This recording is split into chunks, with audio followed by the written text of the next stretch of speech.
Okay, so let's unpack this.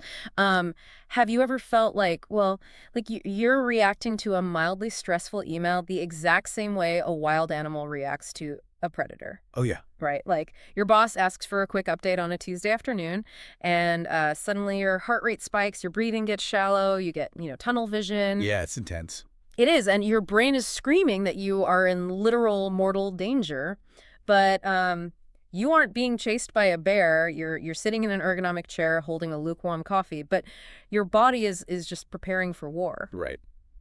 So why does modern life feel like a constant biological threat, and like how do we actually physically hit the off switch? Well, it's an incredibly common experience, and yet we almost universally treat it like a character flaw. Yeah, totally. Like a weakness. Exactly. We think we're just bad at handling stress. But what we're actually looking at is it's pure biology. It is the absolute definition of a deeply intelligent system that is just fundamentally overwhelmed by an unnatural environment. Welcome to the deep dive, everyone. We are tailoring this session specifically for you, our learner, because we know you're looking to bridge that gap between simply knowing you're stressed out and, well, actually biologically turning that stress off. Yeah, and that's a huge gap for a lot of people. It really is. So today, our mission is to figure out how a human being practically transitions out of survival mode. Like, no fluffy platitudes, no impossible morning routines. We are charting the actual physiological path from finding basic safety to unmasking the toxic shame that keeps us stuck to recognizing the environmental dynamics that hold us hostage, and then finally stepping into real individuated healing. And we're going to dismantle a lot of popular myths along the way, I think. Oh, definitely. We're pulling insights from Somatic practitioner Suki Baxter, the incredibly profound work of author Heidi Priebe on complex PTSD, and clinical psychologist Dr. Romani's foundational research on navigating toxic and narcissistic environments. And the through line connecting all their work is just, well, it's astonishing. It really is, because the journey to healing isn't about, fixing a broken brain. You aren't broken. Your nervous system is highly functional. Very functional. Yeah, it's incredibly good at keeping you alive. It just, it hasn't been given the specific signals it needs to finally stand down. So let's look at the physical engine of survival itself. And this brings us to a massive misconception that Suki Baxter points out, which totally blew my mind regarding the modern wellness industry. Oh, the wellness industry. Yeah. Yeah, They've essentially commercialized our panic. they really have. Like 5 or 10 years ago, the phrase nervous system regulation was confined to clinical psychology. Right. Now it's a hashtag. People are being bombarded with the message that they need to, like, actively, manually regulate their nervous systems all day long. Yes, exactly. Like you're supposed to drink the ashwagandha smoothie, do the 4-7-8 box breathing, plunge into a freezing ice bath. Well, the ice baths, yeah. Right. And meditate for 20 minutes just to send a single email. Right. And using an intense somatic tool every single time you feel a spike of anxiety. It's kind of like taking a shot of alcohol to calm down. Wow, okay. I mean, it gives you instant temporary relief, but it builds absolutely zero long-term capacity. Okay, so it's a Band-Aid. Basically, it's like we're driving a manual transmission car, Yeah. right? Frantically shifting gears every time we see a pothole on the highway, when what we really want is to repair the automatic transmission so the car just handles the road on its own. That makes so much sense. To take that car analogy a step further, like, what happens when you've been manually grinding those gears for a decade? The system wears out. It just does. Baxter argues that manual constant regulation is entirely the wrong goal. Okay. We don't need manual regulation. We need a nervous system that self-regulates naturally. If you look at a gazelle on the savannah, it doesn't escape a cheetah, stop by a watering hole, and think, wow, my cortisol is so high, I really need to do some alternate nostril breathing. Right. It just shakes it off. Literally, you see them physically shake their bodies in nature documentaries. Yes, they literally shake off the excess adrenaline. The animal system mounts this massive survival response, right? Fight or flight. And then, crucially, once the threat is gone, the nervous system naturally downregulates to a state of calm. Because the threat is actually gone. Exactly. The biological threat has a clear beginning, a terrifying middle, and a definitive end. The predator is gone. But the problem with modern human life is that our threats, they don't have clear endings. Because we're running from credit card debt. Right. We're running from toxic workplace politics, a 24/7 news cycle churning out doom, or, an antagonistic family member. The stress is unending, and it's psychological. Yeah. But here's the catch. Your mammalian nervous system cannot tell the difference between a psychological threat, like looming bankruptcy, and a physical threat, like a tiger. Wow. It uses the exact same biological hardware for both. Because the modern threat never officially leaves the environment, your mammalian survival response gets physically stuck in the on position. Stuck on. Yeah. And that is what trauma is, in a somatic sense. It is simply a residual stress response that is trapped at a high level in the body. Okay, I want to play devil's advocate for a second here. Go for it. If the goal is to get that automatic transmission working again and stop being stuck in the on position, shouldn't I just want to be calm all the time? I mean, isn't ultimate permanent Zen the ultimate goal of healing? It's a really common assumption, but the science shows something entirely different. Oh, really? Yeah. Wanting to be perfectly calm all the time is actually a biological liability. If your nervous system is permanently committed to being totally relaxed, you are in danger. Wait, how so? Well, imagine you're hiking in the woods and a grizzly bear steps onto the path like 10 feet in front of you. Okay, terrifying. Right. If your nervous system decides to stay perfectly zen, your heart rate stays low, your muscles stay loose, that is a fatal error. You're bear food. Exactly. You need your amygdala to hijack your brain. You need that massive spike of cortisol and adrenaline to flood your bloodstream so you can run, fight, or freeze. Oh, I see. If I'm perfectly calm while a bear is charging me, I'm just an easy lunch. So the goal isn't just to be a monk on a mountain. No, the goal isn't a permanent state of relaxation. The goal is flexibility. Yeah. Heidi Fried refers to this as expanding our window of tolerance. Window of tolerance. Okay. Yeah. This is a baseline zone of emotional and physiological arousal where we can function well, access our higher order thinking, and make clear-headed decisions. Yeah. We want the biological capacity to mount a massive survival response when it's genuinely appropriate. Right. And then the flexibility to naturally automatically return to that window of tolerance when the email is sent or the argument is over. So if we can't manually shift gears all day long with ice baths and breath work, and we shouldn't even be trying to force ourselves into permanent calmness, how do we actually coax a body out of this stuck fight or flight mode? Like, if my alarm bell has been ringing for 5 years, how do I turn it off? This is where we have to look at the architecture of safety. Architecture of safety. Yeah. And the first rule is, if your nervous system is already overwhelmed, you cannot just dump intense sensory input into it and expect it to comply. Which brings up a massive error that almost everyone makes, according to Baxter. When we feel a panic attack coming on or we feel deeply anxious, what do we usually do? We close our eyes and we focus all of our attention directly onto the tightest, most anxious part of our inner body. Exactly. We hyper-focus on the crushed feeling in our chest or that sick knot in our stomach. And apparently doing this is highly threatening to a stressed nervous system. It actually causes the body to brace against the intervention. Think about the mechanism of what's happening there. Your nervous system is already screaming that there is a lethal threat in the environment. It is scanning for danger.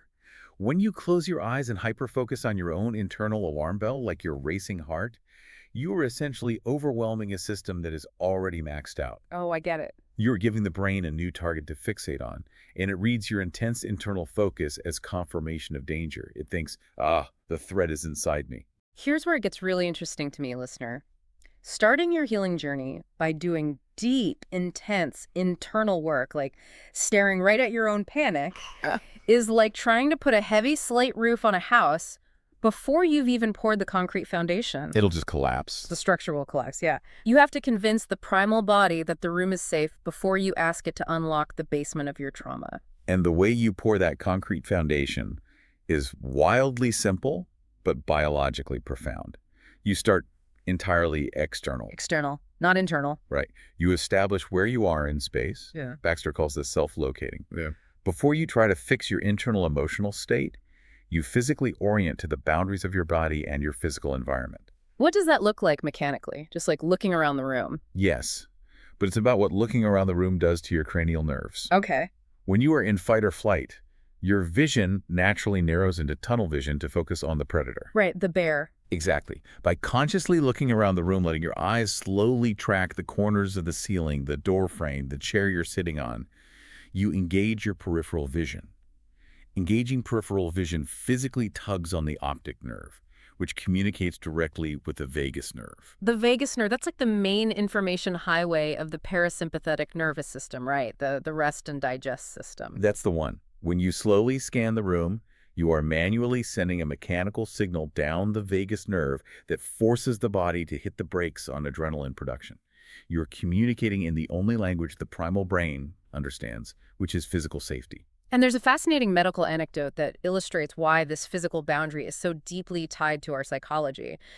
Baxter brings up the work of the famous neurologist Oliver Sacks. Oh, I love this story. Yeah, he had a patient who suffered from a rare neurological condition where she completely lost her proprioception. And proprioception is basically your brain's 3D map of where your body parts are. It's how you can touch your nose with your eyes closed. You just know where your hand is in space. Right. And when this patient lost her physical sense of where she was, she didn't just feel physically uncoordinated. She reported that she actually began to lose her psychological sense of who she was. Wow. Because she couldn't feel her edges, she felt her identity literally dissolving into the ether. It was terrifying for her. Our sense of self is inextricably tied to our physical presence in an environment. If you don't know where you end and the world begins, you cannot feel safe. So when Baxter says we need to start healing by self-locating, it's because simply feeling the texture of the chair beneath your legs or noticing the four solid walls of the room tells the primal brain, this is me, I am here. I take up this space safely, and there are no predators in this immediate box. Right. It is profoundly soothing to a nervous system that has been vibrating with unanchored, free-floating anxiety. Okay, so we've self-located, we've poured the concrete foundation, we've engaged the vagus nerve, and told the body, hey, we are in a safe room. Now that we have that physiological safety established, we can finally open the door and look in the basement. Now we can move from the physiological hardware to the psychological software. And this brings us directly into Heidi Prieb's work on complex PTSD and toxic shame. And when we look in that basement, what we usually find isn't some horrible monster that proves we are bad people. It's a pile of deeply shamed, completely unmet human needs. Let's talk about toxic shame, because Prieb's insights here totally shift the paradigm. We all have coping mechanisms that we deeply hate about ourselves. Okay. The things we do behind closed doors, compulsive eating, numbing out on TikTok for 6 hours straight, blowing money on things we don't need, or even intense obsessive romantic fantasies about people we barely know. Right. Prieb focuses a lot on that last one, actually, calling those intense romantic fantasies limerence. Limerence. Yeah, limerence. It's the act of constructing a fictional perfect version of yourself, meeting a fictional perfect person so you can finally be unconditionally loved. And toxic shame is the voice in our head that tells us that these behaviors, the binge eating, the doom scrolling, the limerence, are proof that we are fundamentally broken, weird, or unlovable. But Prieb argues that these embarrassing behaviors are actually completely normal human needs that have just been forced to go undercover. Think about the biological mechanism of what's happening. Yeah. Human beings are a profoundly social species. Connection is not a luxury. No, it's not. It is a biological imperative for our survival. If you are a child or even an adult in a deeply isolating environment and you need connection, but your environment has explicitly taught you that you are inherently flawed and unlovable, that biological need doesn't just evaporate. You don't just stop needing water because you're in a desert. Precisely. Your spirit, your biology is incredibly resilient. The need just puts on a disguise. It finds a workaround. So what does this all mean for the learner listening right now? It means your most embarrassing coping mechanism is basically a spy. I love that. Yeah, it put on a trench coat and a fake mustache to sneak past your incredibly harsh inner critic just to deliver a desperate life-saving message. It's your body saying, hey, I need comfort, or hey, I am starving for connection. Like, if you genuinely believe you are too flawed to be loved exactly as you are, your brain does something highly intelligent. It creates a limerent fantasy where you become perfect, so you can finally earn the dopamine and the feeling of connection you are starving for. Prieb explains that if you lack emotional or practical support in your real life, your very normal human need for comfort seeks fulfillment through whatever neurochemical shortcut is available. Whatever's closest. Exactly. Compulsive eating releases serotonin and dopamine. Doom scrolling numbs the panic center. We shame ourselves ruthlessly for these patterns, but there is a profound distress signal inside that coping mechanism.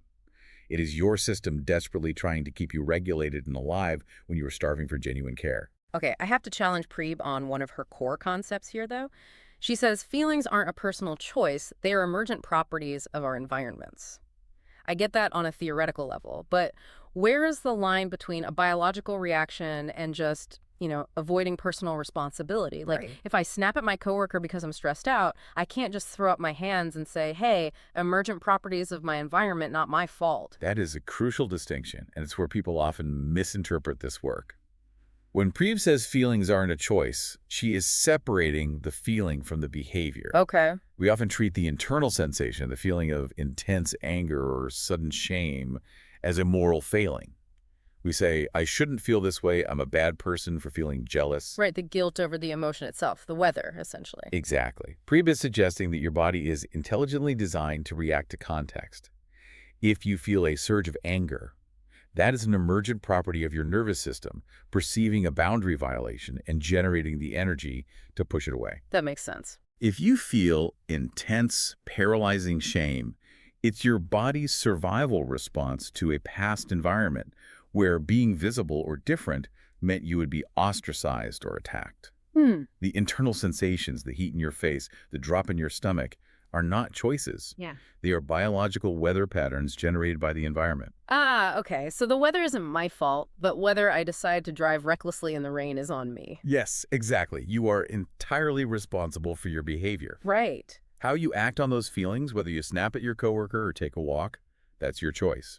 But punishing yourself for the internal weather pattern is what creates toxic shame. That removes so much of the internal blame. And it brings up another huge component of toxic shame that keeps us stuck in survival mode, which is the illusion that everyone else has their life totally figured out. The comparison trap. Yes. Preve talks about how because we are so deeply ashamed of our undercover needs, we hide our struggles. We don't talk about our crippling credit card debt or our dead-end relationships or our secret addictions. And because we hide them so effectively, we never get the data point that almost everyone else is hiding the exact same things.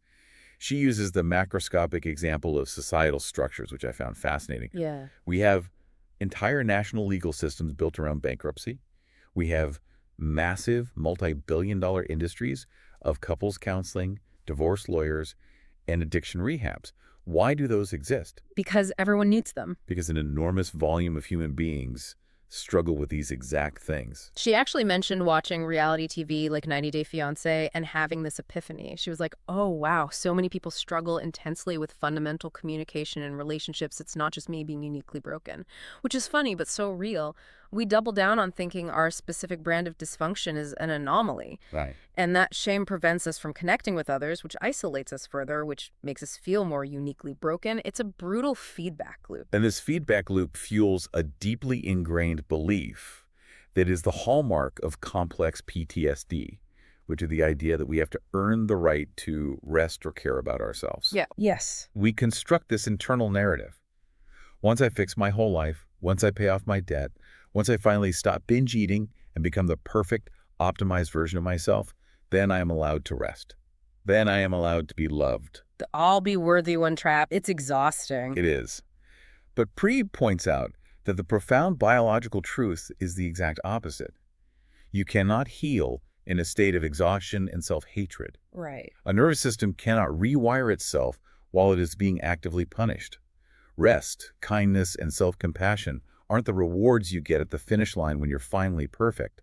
They are the very fuels required to generate the biological capacity to heal in the first place. You have to give yourself the rest earlier in the process. It's like you can't run a marathon on an empty stomach and promise yourself a meal at mile 26. No, you will collapse at mile 2. Exactly. If we wait until we are perfect to be kind to ourselves, we create a biologically impossible situation. The nervous system requires moments of ease, safety, and connection to build the neuroplasticity to tackle the hard things. Okay, let's connect the dots here. We've established how to create physical safety using our vagus nerve and peripheral vision. We're looking at these unmet needs in the basement, recognizing that our coping mechanisms are just trying to keep us alive, and we're dismantling the toxic shame that says we have to earn our rest. Yeah.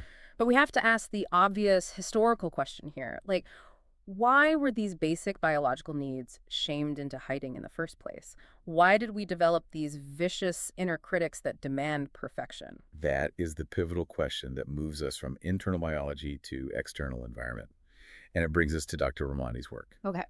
Often, the environments that originally stripped us of our physical safety and shamed our biological needs into the basement were curated by highly toxic, antagonistic, or narcissistic individuals. This could be a parent who raised us, a long-term partner, or any authority figure who held power over our safety. And Dr. Ramani says the absolute core of healing from those specific toxic dynamics is a concept called individuation. Individuation, yes. Which sounds like a dry clinical term, honestly, but when you look at the mechanism of it, it's incredibly visceral. It's powerful.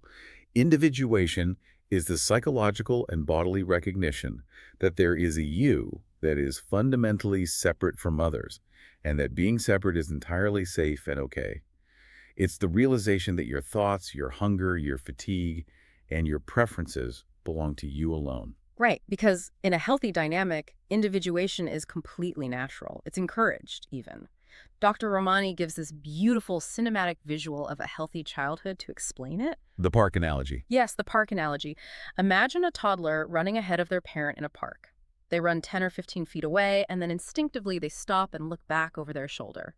And the healthy, safe parent is just standing there, smiling, holding space. The parent is essentially communicating through their body language, I am here, you are safe, go explore the world and be your own person. Right. The parent isn't micromanaging, they aren't anxious, and they aren't demanding the child stay tethered to their leg. Now, superimpose a highly antagonistic or narcissistic parent onto that exact same park scene. It always changes. The dynamic shatters. A narcissistic caregiver doesn't view the child as a separate human being with their own distinct central nervous system. They view the child as a literal extension of themselves. Ramani calls it a toxic umbilical cord. Toxic umbilical cord. That is such an evocative phrase. It's so accurate, though.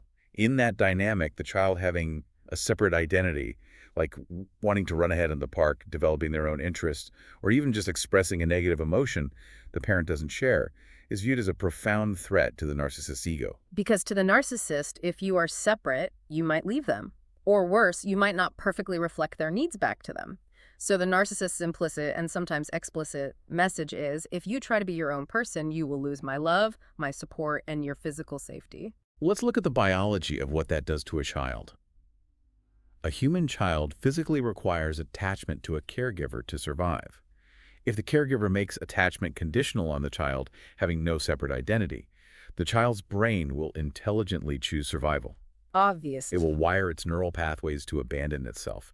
This is the biological mechanism of fawning. Fawning, right. Fight, flight, freeze, or fawn. Exactly. You learn to hypermonitor the toxic person's mood and suppress your own internal signals so you don't trigger their volatility. This part of Dr. Ramani's work was terrifying to read because it is so incredibly subtle in adulthood. It really is. She explains that in highly toxic romantic relationships, this control runs so deep that even your basic physiological needs are stolen from you. You learn that you are only allowed to be hungry or tired or need to use the restroom if the toxic partner feels the exact same way at the exact same time. Think about the conditioning there.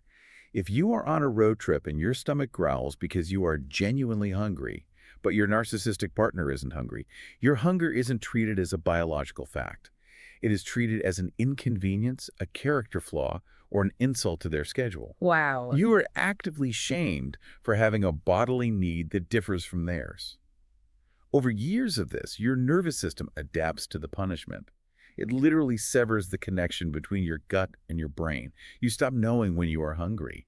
You assume your deep fatigue is just you being lazy and weak. Okay, wait. I'm trying to wrap my head around the practical application of this. Are you saying that realizing you are tired when your partner isn't, and just getting up and going to sleep without feeling a wave of guilt, is a literal act of psychological rebellion against trauma? It absolutely is. Really? Just sleeping. It sounds minor, but going to sleep when you are tired, despite the displeasure of a toxic person, is a profound reclamation of your bodily autonomy. It is the core of individuation, because you are proving to your nervous system that you can have a separate biological reality from the person next to you, and you won't die. Yes. And if we connect this to the bigger picture, it explains exactly why the healing journey is so terrifying. How so? Well, if your literal survival as a child or your emotional survival in a volatile marriage depended on fawning, abandoning your own needs to soothe someone else, then individuation doesn't feel empowering at first. it feels like a life or death risk. Because your brain's historical data equates having my own identity with being abandoned to the wolves. Exactly. When you start to individuate in adulthood, when you start to say out loud, I am hungry, I am going to eat now, or I have a different opinion than you on this topic, it feels physically terrifying. You literally feel it in your body. Your heart rate spikes. Yeah. You might feel dizzy. It feels like you are learning a terrifying new language in adulthood because the neural pathways equating separation with mortal danger are deeply entrenched. You are fighting against a primal biological fear of abandonment just to claim your right to exist in the room. Okay, let's pull all of these threads together, listener, because we are arriving at the destination. The finish line. Right. We've used Baxter's somatic tools, our peripheral vision and vagus nerve to convince the body it's safe in the room. We've used Preeb's work to stop shaming the undercover needs we found in our psychological basement, realizing they are just trying to keep us afloat. And we've used Romani's guidance to decode the fawning response, daring to individuate and sever that toxic umbilical cord. So what does the healed version of us actually look like as we step back out into the world? Are we just glowing, unbothered Zen masters? This is where we circle back to Heidi Priebe and her beautiful definition of what healing actually looks like in practice. Because the healed version of you isn't a flawless, perfectly regulated robot that never gets triggered. Right, because as Priebe says, healing is not an exercise in getting rid of the awkward, weird, or compulsive parts of yourself until you are finally perfect enough to deserve entry into healthy society. She says true dignity comes from taking your entire self with you. That is a crucial reframing of how we view human connection.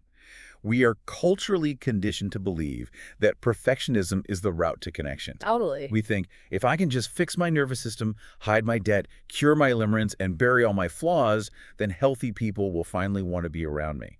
But perfectionism is actually the root of isolation. It isolates us. Secure, healthy people do not bond over perfection. Yeah. They bond over shared humanity, which is inherently imperfect. It's so deeply true. Think about it. If someone comes up to you at a party and claims to have zero problems, an absolutely flawless relationship, zero debt, and zero anxiety, you don't feel close to them. No, not at all. You don't feel warmly toward them. You feel alienated, or you assume they're just lying to your face. They push you away. Claiming to be perfect feels deeply inauthentic to the human nervous system. We sense the mask, and our nervous system reads a mask as unsafe. Healthy environments and secure relationships aren't defined by a lack of struggle.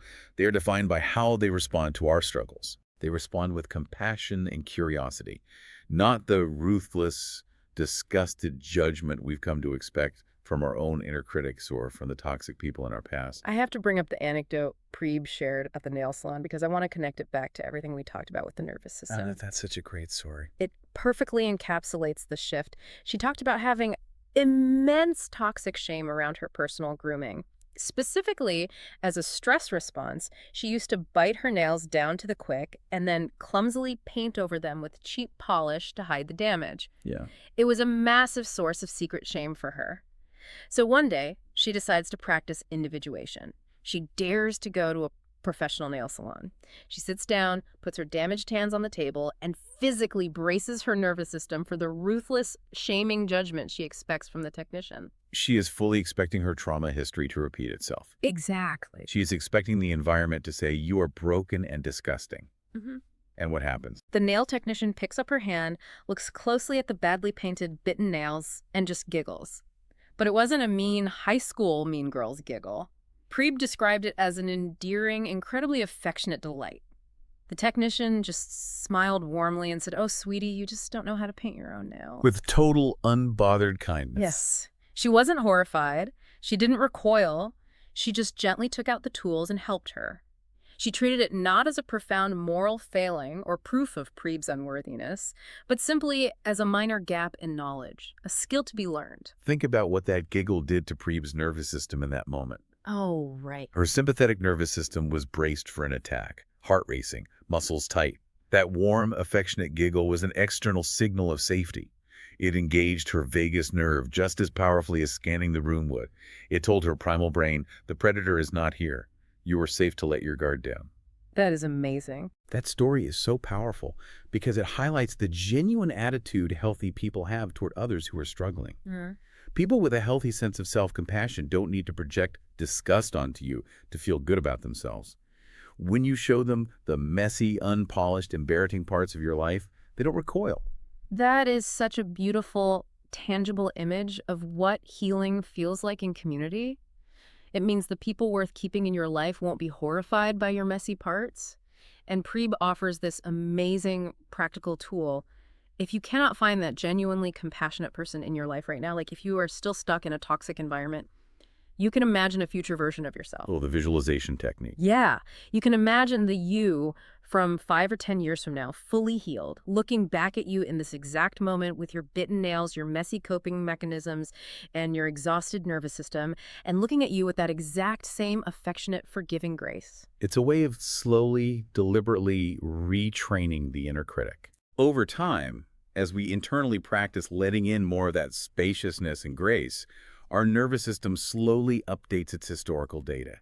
It learns that it doesn't have to be on high alert, frantically shifting gears, bracing for punishment all the time. So to bring it all home for you, the learner, you cannot manual shift your way out of a panicked nervous system by just throwing green juice and breathing exercises at a 5-year panic attack. You really can't. You have to build external physiological safety first, engaging your vagus nerve by orienting your physical body in space. Then you have to decode the hidden biological needs that are operating beneath your toxic shame. Your embarrassing coping mechanisms are just spies trying to keep you alive and get your needs met. Yeah. From there, you have to dare to be a separate individual, physically reclaiming your biological needs, even just claiming the right to sleep when you're tired from toxic narcissistic control. And finally, you bring your whole beautifully imperfect, wildly human self into the light to find true connection with people who won't judge your messy nails. It is a profound, entirely achievable journey from merely surviving your environment to actually living in it. It really is. So the next time you get that mildly stressful email from your boss and your body reacts like there's a grizzly bear in your home office, maybe you don't need to force yourself to meditate into perfect zen. No. Maybe you just need to feel your feet solid on the floor, look at the four corners of the room, recognize your survival response for the brilliant, highly intelligent defense mechanism it is, and gently remind your body that the predator isn't actually in the room anymore. And I think that leaves us with one final, very important question to consider, listener. That's it.